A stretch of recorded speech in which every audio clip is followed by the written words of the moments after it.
Good morning, everyone. Welcome to our broadcast this morning. May God bless you. Thank you for joining us. We so much appreciate you taking the time to come and join us in this morning service. A number of announcements. Please let's take note of these. Remember that we have prayer every Thursday between 6 and 7. Please get your Zoom app and join us for prayer. Pray corporately. It's a very, very, very powerful time in the presence of God. So make time to join us on Thursday. Also, remember that soon church will be opening and we are drawing closer to that. Please, as soon as government says the gatherings legal again, we shall let you know so that you can come and we begin to have church again in our building and worshiping God in unison. I so much appreciate everybody for the effort that you're making and giving. For those who have been saying their giving, please, I so much appreciate you, and I want you to understand that the church and I am very grateful for what you're doing. Remember to give, continue giving. Our account numbers are right here on this screen. GT Bank account and Access Bank, you can transfer that. If you cannot, keep the offerings in your house as you have your house church until we gather again, which will be very soon. Believing God that in the next few days we should get an announcement from the government and we can start convening and having services. As for just the rest of us, please let's make sure we keep up with the guidelines to COVID-19, washing your hands, be consistent with face masks, when you go out, be consistent with social distancing, and we will survive this pandemic. So much appreciate Brother Destiny Lawrence for his time and dedication to all that we're doing here, all these broadcasts and everything that we're doing. Such a brilliant man. God bless him. And let's keep up with that. Hallelujah. Let's go to the preaching for this morning. The Word of God for this morning. I want to speak from Revelation chapter 15 and verses 2 to 4. And this is a very interesting portion of the book of Revelation. There are many things, signs and symbols, and many things that are attributed to the book of Revelation. But in this moment, there's going to be a release of the 7 angels, the 7 bowls, and all that.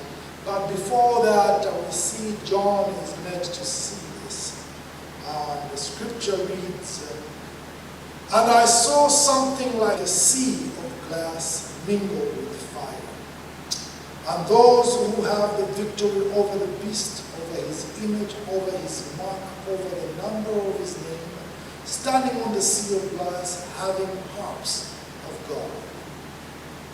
They sing the song of Moses, the servant of God, and the song of the Lamb, saying, Great and marvelous are your works, Lord God Almighty.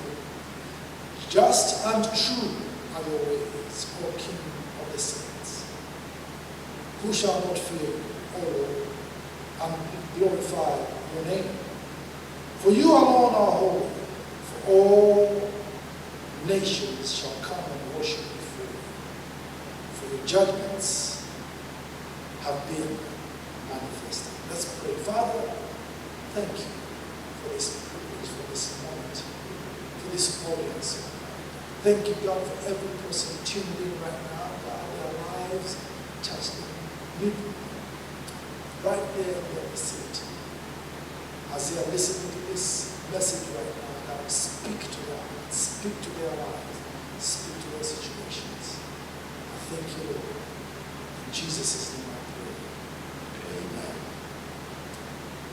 George Washington, the first president of the United States, is quoted to have said these words. Saying, "There is nothing so likely to produce peace us to be well prepared to meet the enemy. Recently, I had several encounters with some people I've known for quite some time. Some of them are our church members, and others are just people I've met as I've lived here in Vestlac for so long. The observation in these incidents is that how quick people forget. See, I've known these people, and I'm saying I've known them for a period of time because I've known them when they were in a certain capacity to what they are today. Certain requests they used to ask me of. Could you pray for me on this? Could you help me with this and that? And today, now down the road, I see them and, how quick they are to forget. I can remember their lives at one certain point to the point they are today. I remember some of them in church and others in the hustle, pushing for things to happen and change in their lives. My observation because thus is because, they have forgotten a few things of where they come from. They have gotten into a place where a few things in life is, they are working for them. They've become, a bit more affluent, a bit more renowned, or, things have changed. There used to be probably an attendant in some place. Now they own a few things here and there. And the encounters I'm talking about is that now when you talk to them, they've become critics of the way things, of the very things that made them what they are. Some of them are critics of the church, of Brother Saul doesn't like me, that's why I'm no longer doing this, so I come and it's now casual. They are no longer as committed as they used to be.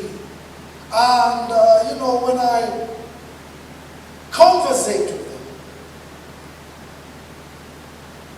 I see them thinking that the victory they have at that particular moment, or what they've accomplished over this period of time, has made them complacent. They are in a place whereby they've become smart. They are, self-satisfied. They just, the vibes they produce. And to put it simply, is that they see the victory where they've actually succumbed. They see it as victory where they've actually succumbed to the enemy. Please listen to me as I'm trying to build this morning. They see their little accomplishments. They see where they are today. I know people who were single and now they're married with a few kids.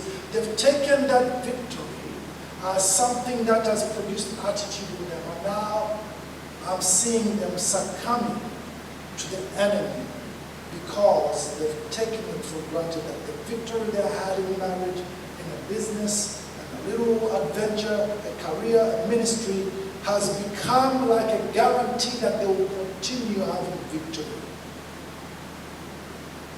In World War II, there are stories, a lot of stories from World War II. Charles de Gaulle is the one who said, France has lost the battle, but has not lost the war. And France was overrun by Germany. And how true that statement resonates today. Many people feel that because they've won a certain battle, that also means they've won the war. War and battle are two different things. So many people are winning the small conflicts, but are losing the larger and more important ones. You see, it's possible to win in one segment of your life, but it doesn't mean you won in every other part of your life. My point this morning is simply that it's not a victory unless you win the war. France, for example, they lost the battle. They even lost France to the Germans. But at the end of the day, they are part of the victors who won the Second World War. And today they are one of the superpowers in the world. You see, you cannot judge the war by the battle. In our text, we have saints celebrating a victory. John says that I saw something like a sea of glass mingled with fire. And those who have the victory over the beast, over his image, over his mark, and over the number of his name, standing in a sea of glass, having the harps of God. This is the ultimate victory I want to drive you to. That where you will count yourself victorious is when you win the war. Most of us, myself included, we are still involved in battles. There are people who are discouraged by the loss of the battle. It doesn't mean you've lost the war. There are people who are deceived by victories of certain battles. It doesn't mean that also because you won a little battle, you've won the war. My point this morning is that your aim should be to win the war, not to win the battle. Though winning the battles culminates to winning the war.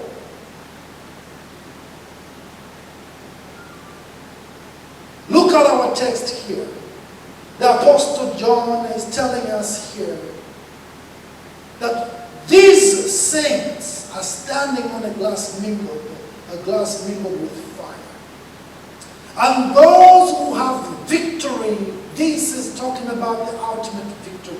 They won the war over 4 elements, or 4 sides, or 4 facets of the enemy. When the enemy came as a beast, they defeated him there. They won that battle. When he came over his image, enemy's image, they won that battle. Over his mark and over the number of his name. The scriptures are explicit here. It's telling us here of a complete war victory. It wasn't just a segment. It wasn't just I've won this and I've won that little thing. It was about winning the whole overall battle. They have won all round in all fronts of this war. They ran the race and they have conquered. Paul also alludes to this and he says, 1 Corinthians 9:26, therefore I run thus, not with uncertainty. Thus I fight, not as one who beats the air, but I discipline my body and bring it to subjection, lest when I preach to others, I myself should become disqualified. Paul is saying he's winning, his aim is to win in every front. I was talking with a couple who were fighting, quarreling, on and on, and we had an encounter. They're saying all kinds of things to one another. So, as per normal, I inquired, I said, how did the two of you begin? How did you meet? Which was just to remind them of battles they have fought. And together they started telling me of how they fought their families, which were against them getting married. how they fought the economies they had at that time, not a lot of money. How they fought the skeptics and managed to get married to be where they are. But the problem that they had was that they thought that what they had accomplished, or the effort they had used to win these battles, had become automatically, or it was going to automatically make them win every battle in front of them. And when I pointed out to them to say, listen, you cannot take this one victory. You have to continue fighting on and on and on and on. The battle doesn't end until you win the war. The battle doesn't end until you stand before God, and this statement, like what John is saying, is produced by God, and say, I saw something like a seal glass mingled with it. Those who have victory over the beast, those who fought in every front, who won the war. These are the kind of people who stood there, who had won the war. They were not people who just won a little battle. This is modern day Christianity. Yes, you overcame last, but you succumbed to stealing. Yes, you overcame, stealing, but you've succumbed to fornication. You've succumbed to sin here. But listen, you have to win in all fronts. You have to win over the beast, over his image, over his mark, over the number of his name. It's talking about different types of battles. The battle over the beast is different than the battle over his image. And the battle over his image is different from the battle over his mark. And the battle over his mark is different from the one over his name. These are all, they all come from the same enemy, but he fights with different tactics and different styles in every one of them. And when you overcome that now, that's when you can stand there victorious. The deception is always to think that all the battles will continue and you stop really fighting. I know people right now, you're looking at me, watching what I'm saying here. You've stopped praying. Can you go back to those days when you had victory by your prayer? When you could sit in the morning and pray to God? When you could say, come at all the hours in the night, get up and pray, and you had the victory. Today, you think that prayer from a year ago, 2 years ago, whatever period has passed, we assume that it will continue making me win the battle. But let me tell you, there's a battle over the beast, there's a battle over the mark, there's a battle over his name and over his image. All these are fought differently. And I don't, the book of Revelation will talk about all these things. It's just part of the times that we're in. You have to know to be consistent, to be constant, to be able to fight in season and out of season, to be ready at any moment, engage and win every war. Hence the quotation that I started off with from George Washington. There is nothing so likely to produce peace as to be well prepared to meet the enemy. The essence of this sermon is to make you get well prepared to meet the enemy. Because every battle is different from the last one. There has to be that invigoration in you to constantly fight. Otherwise, the enemy will supplant you. And that's what it does. It deceives people to say, hey, you don't need to pray as hard as you used to pray. You don't need to fast. You don't need to be consistent. You don't need to be, in church. You don't need to be in ministry as well. Right now it's time for you to relax, and that's where we become vulnerable.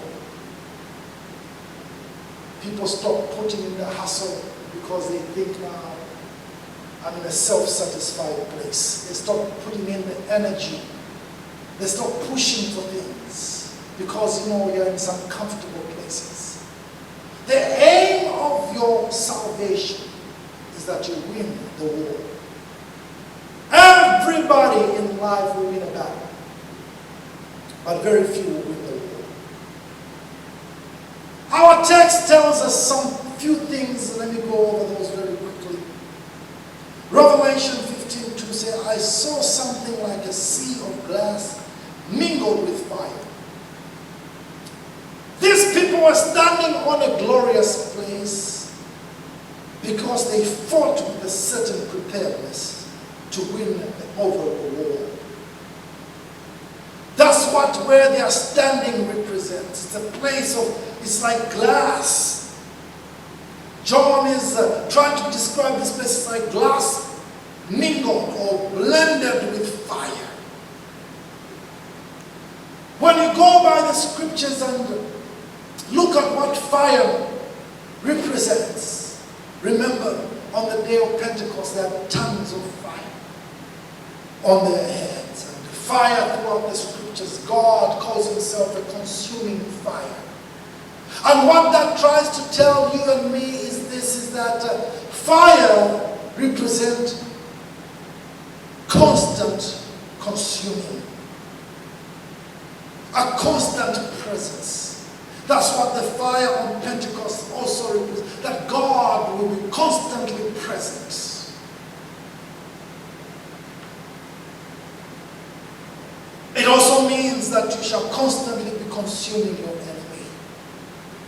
You have to constantly consume your enemy. Fire is a consumer.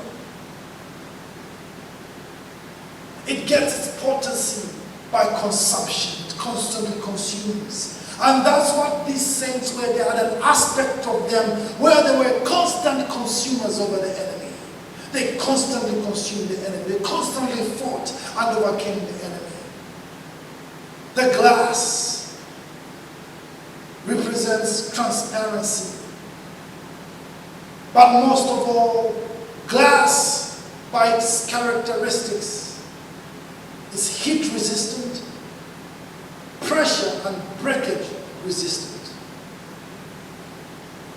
Glass has this ability to resist heat, pressure. In other words, it's able to resist the onslaught of the enemy. These men and women, the saints standing on this glass, mingled, like glass mingled with fire, represents that these men were constantly consumed or assaulted the enemy, and also constantly resisted the enemy. These are two aspects of any good army, or any good soldier, or any good person that's going to gain a foothold in life. You have to constantly have the ability to resist, but also constantly assault. These saints had this quality, and they were able to win the war. And I'm saying to you, the Bible promises that these promises are yes and amen. This is the same for you and me. We can have fire mixed with glass. You and I, as plain as we are, as small as we are even in our own eyes, God is able to make us stand in seas of glass mingled with fire. The saints had the quality of being resistant because they were constantly consuming fire. But they could resist also. What a wonderful dynamic quality. But you see, this sermon I've titled it The Harp of God. Because of what now it says here, because the question will linger. Yes, there is no standing on the sea of glass mingled with fire. What about me and you? How do we get to be that? How does one get to stand on the sea of glass mingled with fire. This is found again in the latter part of Revelation 15:2. It says, standing on the sea of glass, having harps of God. A harp is a very unique musical instrument used all over in the Bible. Let me try to bring some insight very quickly. In 1 Samuel chapter 10 verses 5 to 6, it says, after that you shall come to a hill of God where the Philistine garrison is, and it will happen when you have come there to the city, that you will meet a group of prophets coming down from the high place with a stringed instrument, a tambourine, a flute, and a harp before them. And they will be prophesying. Then the Spirit of the Lord will come upon you, and you will prophesy with them, and be turned into another man. This is a prophecy that Samuel was telling Saul. Notice in this word that the Spirit of the Lord will come upon him.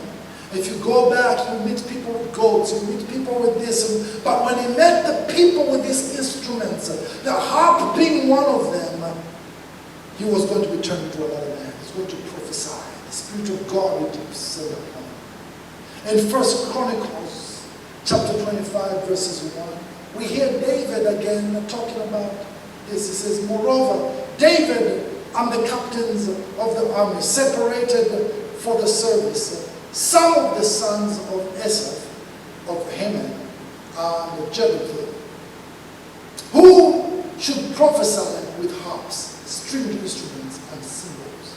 It was in a moment when the presence of God is there and it begins to speak. David prophesied with the harp. 2 Kings 3:15, it says, this is Elisha now. He says, but now bring me a harpist. Then it happened when the harpist played that the hand of the Lord came upon him. Elisha understood this phenomenon that I'm about to share with you. A harp is an instrument that brings or represents the presence of God. Whenever this instrument was played, God's presence came in a dynamic of prophecy.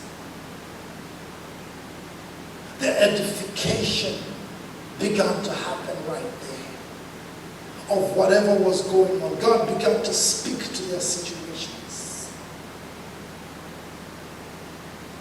What does the harp represent in our lives? In Revelation it says that these saints, as they were standing on this glass, in the sea of glass and mingled with fire, they began to sing to God the song of Moses and of the Lamb by the harps of God. What are the harps of God? What is that symbolic of? This is symbolic of the heart. Your heart and my heart.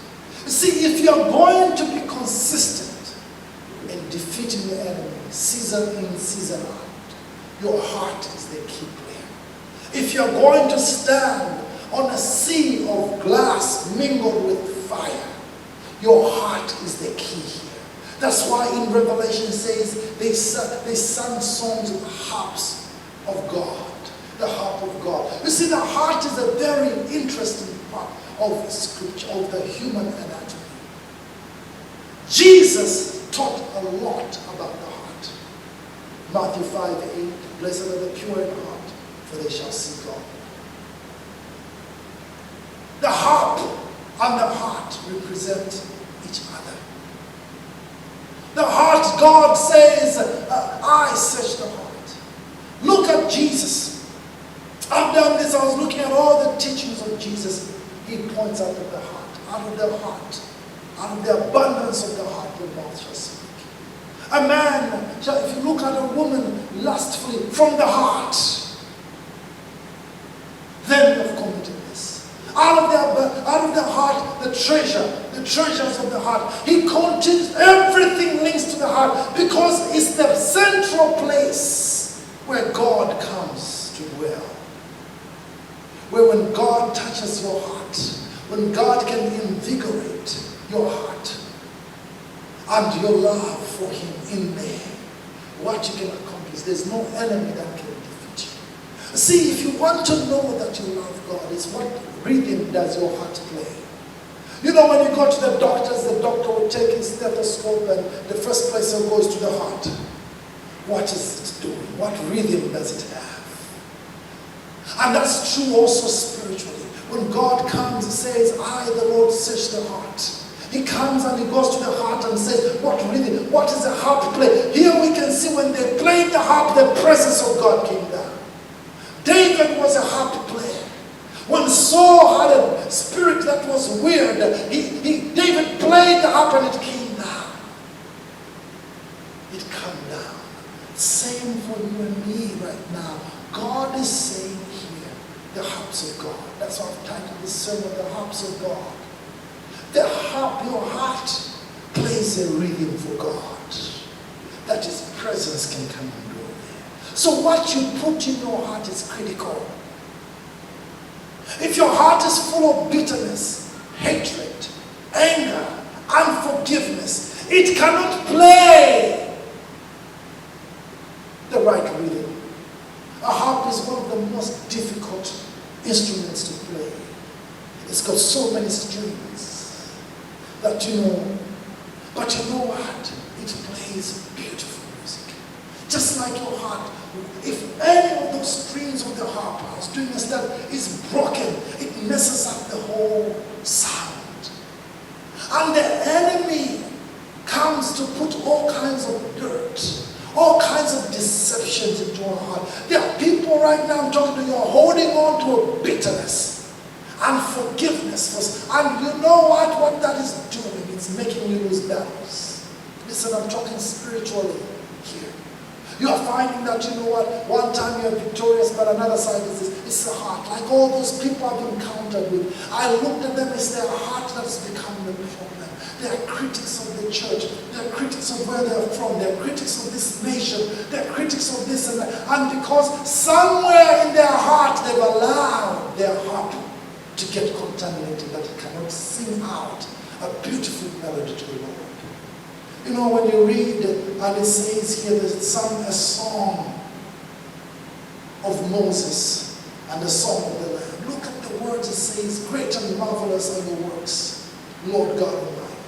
Just and true are your ways, O King of the saints. Who shall not fear you, O Lord, and glorify your name? For you alone are holy. For all nations shall come and worship before you, for your judgments have been manifested. And it's such a clear statement.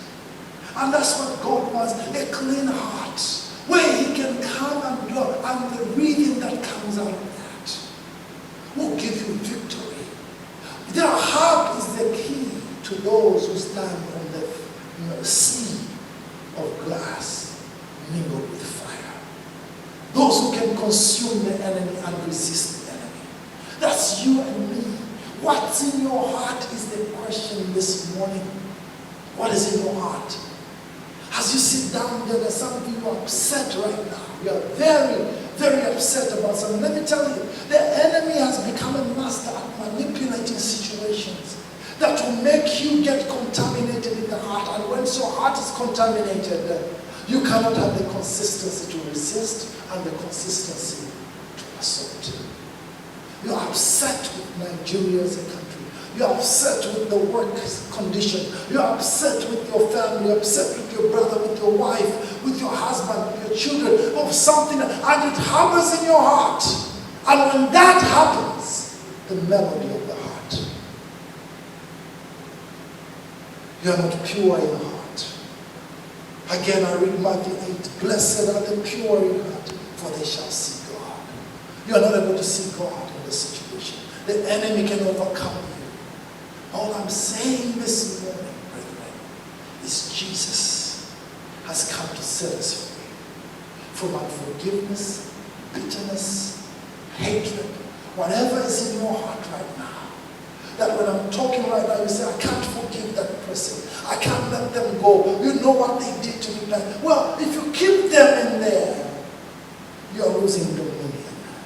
You are losing that stand on the sea of glass mingled with fire.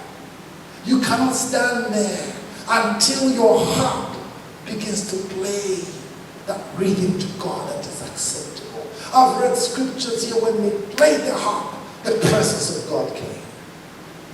When David played the harp, the presence of God came. When Elisha played the harp, the presence of God came. When Saul met those who were playing the harp, the presence of God changed him. And it says he became a different man. These are the things that God has for you and me. The heart. It plays rhythms to God. Out of the abundance of the heart, the mouth shall speak. If your heart is clean, I can guarantee you will win the war. If you maintain a pure heart before God. Yes, I know people say things. I know people do things. I know people assault you. I know people do all kinds of nonsense that hurt. But if you keep your heart right and pure before God, you shall win the war. Yes, you've won a few battles, but the aim is to win the war. Victory is only when you win the war. I want every head bowed, every eye closed. Thank you, Jesus, for your word. The harp of God. God, I bring God every heart before you. I bring God every heart. God, cleanse our hearts. Remove, oh God, the bitterness, the assaults, the violations, the abuses. Take them out, God, right now. And God, let us have a pure heart before you. You are here, you're not saved, you're not born again, you're not giving your life to Jesus. That's where you are. Bow your knee and repeat these words before me. Say, Lord Jesus, I am a sinner. I have offended you. I have done things wrong. I ask you to come into my heart. Change me. Make me into a new creation. I believe you died on the cross and rose again on the third day, that I can have a relationship with God. Let all things pass away, behold, let everything become new in my life. Father, accept me as I come to you in the name of Jesus. Jesus, become my Lord and Savior. Amen. If you've prayed that, you'll become born again. Right now, continue praying that your heart becomes the harp of God, the harps of God. They kept on playing. It says the harps of God. It's not talking that these saints had instruments. It's talking that they started playing to God with their hearts. And God moved. The angels would come out. And you can read the rest of that text. You're there in your home right now. What is in your heart you need to cleanse your heart? God looks at the heart. It says, I, the Lord, search the heart. That's Jeremiah 17. I, the Lord, searching your heart now. And if there in your heart, the enemy is a master at contaminating our hearts right now. What is in your heart? Begin to repent against these things.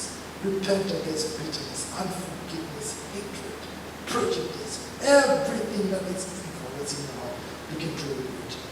Present before God a clean heart that will play, and with that you shall stand on the sea of glass mingled with fire. You shall consume your enemy and also resist any attacks from the enemy. In Jesus' name, amen. Thank you for joining us. Keep praying, and I believe this word has changed your life. Thank you very much. God bless you.